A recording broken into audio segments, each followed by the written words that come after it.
दोस्तों, पूजा पाठ करते समय पंडितों को अक्सर आपने पंचांग का प्रयोग करते हुए देखा होगा। लेकिन क्या आपने कभी सोचा है कि इन पंचांगों को तैयार कैसे किया जाता है?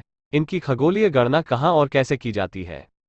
क्या आप जानते हैं कि खगोलीय गणना कर ग्रहों की सटीक भविष्यवाणी करने के लिए लगभग 300 वर्ष पहले ही जयपुर में खगोलीय वेधशाला का निर्माण करवा दिया गया था, जहां आज भी सटीकता से खगोलीय गणना होती है। आइए जानते हैं इस वेधशाला से जुड़ी खास बातें। जयपुर सिटी पैलेस के पास स्थित खगोलीय वेधशाला को जंतर मंतर भी कहा जाता है। इस जंतर मंतर का निर्माण जयपुर के संस्थापक एवं खगोलशास्त्री महाराजा सवाई जयसिंह द्वारा समय मापने एवं ग्रहों व तारों की स्थिति जानने और अंतरिक्ष के अध्ययन करने के उद्देश्य से 1724 से 1734 के बीच कराया गया था। इसकी स्थापना से पहले उन्होंने विश्व के कई देशों में अपने सांस्कृतिक दूत भेजकर वहां से खगोल विज्ञान के प्राचीन और महत्वपूर्ण ग्रंथों की पांडुलिपियां मंगवाई थीं और अध्ययन के लिए उनका अनुवाद भी करवाया था। जिसके बाद उस समय के प्रसिद्ध खगोल शास्त्रियों की मदद से महाराजा सवाई जय सिंह ने जयपुर, दिल्ली, बनारस, उज्जैन और मथुरा में 5 वेधशालाओं का निर्माण करवाया।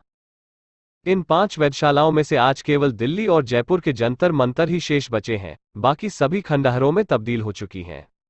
यह वेधशाला वास्तु खगोलीय उपकरणों का अद्भुत संग्रह है। 300 वर्ष पश्चात आज भी इसका इस्तेमाल गणना और शिक्षण के लिए किया जाता है।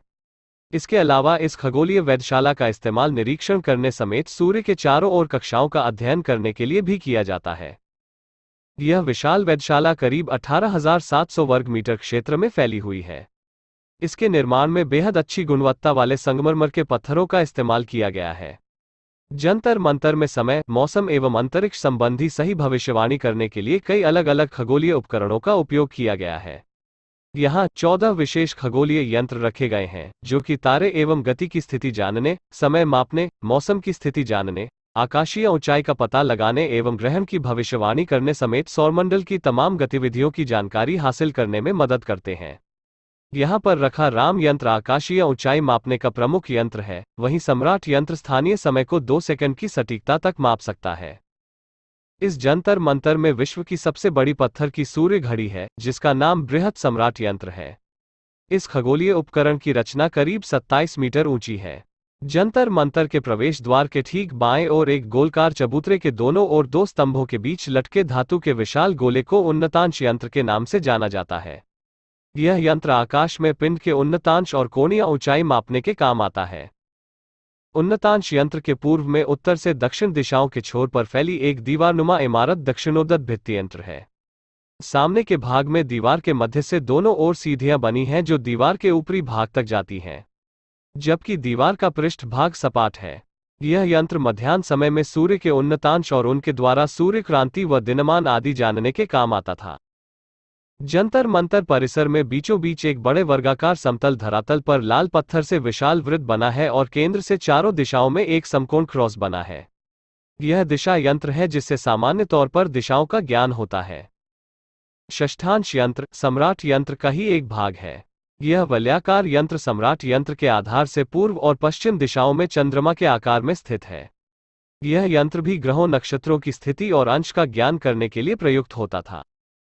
जयप्रकाश यंत्र क और जयप्रकाश यंत्र ख का आविष्कार स्वयं महाराजा जयसिंह ने किया।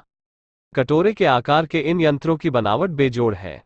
जंतर मंतर परिसर में ये यंत्र सम्राट यंत्र और दिशा यंत्र के बीच स्थित हैं। इनमें किनारे को क्षितिज मानकर आधे खगोल का खगोलीय परिदर्शन और प्रत्येक पदार्थ के ज्ञान के लिए किया गया था। साथ ही इन यंत्रों से सूर्य की किसी राशि में अवस्थिति का पता भी चलता है। ये दोनों यंत्र परस्पर पूरक हैं। नाड़ीवलय यंत्र प्रवेशद्वार के दाएं भाग में स्थित है। यह 2 गोलाकार फलकों में बंटा हुआ है। इनके केंद्र बिंदु से चारों ओर दर्शाए विभिन्न रेखाओं से सूर्य की स्थिति और स्थानीय समय का सटीक अनुमान लगाया जा सकता है।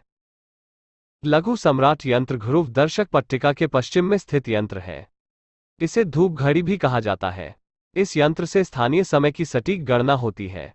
लाल पत्थर से निर्मित यह यंत्र सम्राट यंत्र का ही छोटा रूप है, इसीलिए यह लघु सम्राट यंत्र के रूप में जाना जाता है। इनकी संख्या 12 है जो 12 राशियों को इंगित करते हैं। प्रत्येक राशि और उनमें ग्रह नक्षत्रों की अवस्थिति को दर्शाते इन 12 यंत्रों की खास विशेषता इन सबकी बनावट है। देखने में ये सभी यंत्र एक जैसे हैं, लेकिन आकाश में राशियों की स्थिति को इंगित करते इन यंत्रों की बनावट भिन्न भिन्न है। लोहे के दो विशाल चक्रों से बने चक्र यंत्रों से खगोलीय पिंडों के भौगोलिक निर्देशकों का मापन किया जाता था। यह राशिवलय यंत्रों के उत्तर में स्थित है। राम यंत्र में स्तंभों के वृत्त के बीच केंद्र तक डिग्रियों के फलक दर्शाए गए हैं। इन फलकों से भी महत्वपूर्ण खगोलीय गणनाएं की जाती थीं। राम यंत्र जंतर मंतर की पश्चिमी दीवार के पास स्थित दो यंत्र हैं। इन यंत्रों के दो लघु रूप भी जंतर मंतर में इन्हीं यंत्रों के पास स्थित हैं। जयपुर के जंतर मंतर के साथ आप एक ही टिकट पर नाहरगढ़ किला, अम्बेर किला, हवा महल और एल्बर्ट हॉल म्यूजियम भी घूम सकते हैं।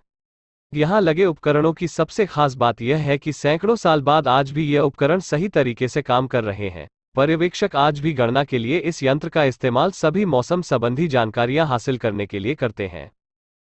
सवाई जयसिंह एक खगोल वैज्ञानिक भी थे, जिनके योगदान और व्यक्तित्व की प्रशंसा जवाहरलाल नेहरू ने अपनी प्रसिद्ध पुस्तक डिस्कवरी ऑफ इंडिया में सम्मानपूर्वक की है। महाराजा सवाई जयसिंह ने सबसे पहले उज्जैन में सम्राट यंत्र का निर्माण करवाया, उसके बाद दिल्ली स्थित वेधशाला जंतर मंतर और उसके 10 वर्षों बाद जयपुर में जंतर मंतर का निर्माण करवाया था। देश की सभी 5 वेधशालाओं में जयपुर की वेधशाला सबसे बड़ी है। यह बाकी के जंतर मंतरों से आकार में तो विशाल है ही, शिल्प और यंत्रों की दृष्टि से भी इसका कई मुकाबला नहीं है। विश्व विरासत में अपना नाम शामिल कराने वाला जंतर मंतर राजस्थान का पहला और भारत की 23वीं सांस्कृतिक धरोहर है। 282 साल पहले लकड़ी, चूने, पत्थर और धातु से निर्मित यंत्रों के माध्यम से आकाशीय घटनाओं के अध्ययन की भारतीय विद्या को अद्भुत मानते हुए इस स्मारक को विश्व धरोहर सूची में शामिल किया गया है। इन्हीं यंत्रों की गणना के आधार पर आज भी जयपुर के स्थानीय पंचांग का प्रकाशन होता है और हर वर्ष आषाढ़ पूर्णिमा को खगोल शास्त्रियों द्वारा पवन धारणा प्रक्रिया से आने वाली वर्षा की भविष्यवाणी की जाती है। दोस्तों, उम्मीद है कि इस वीडियो में दी गई जानकारी आपको रोचक लगी होगी। कृपया हमारे चैनल को शेयर, लाइक और सब्सक्राइब करें ताकि आगे भी ऐसी जानकारियां आप तक पहुंचती रहें।